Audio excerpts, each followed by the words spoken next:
In this video, I'll guide you through how to set up DocuSign for the first time so you can start sending and signing documents quickly and confidently.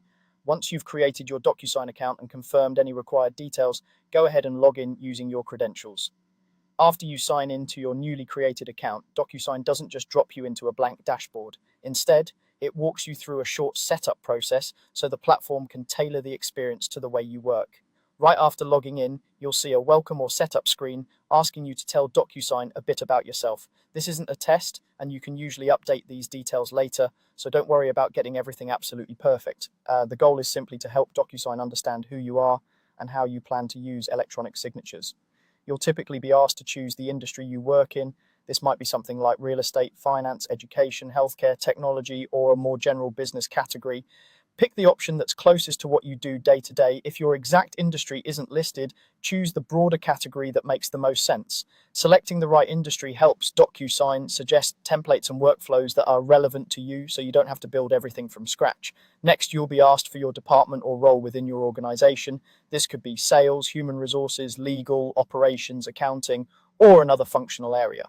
Again, choose the one that best matches how you use documents at work. For example, if you're in sales, DocuSign may prioritize tools for sending contracts, quotes, or proposals. If you're in HR, it might highlight features for onboarding documents and policy acknowledgements. Providing this information lets the platform surface more useful examples and shortcuts right away. You may also see a few additional questions about how you plan to use DocuSign. These can include things like whether you mostly sign documents, send them to others, or manage them on behalf of a team. Answer these honestly based on your primary use case. If you're setting this up for a small business, think about the most common documents you plan to send for signature, such as agreements, invoices, or internal approvals. As you fill in these details, take a moment to read the labels and any short descriptions on the screen. If you're unsure about a field, it's usually safe to choose the closest match and move on, because you can adjust your profile and settings later from within your account. The most important thing is not to get stuck on any one question. When you've finished entering your industry, department, and any other requested information, confirm or save your answers. DocuSign will then finish the initial setup and bring you into your main dashboard.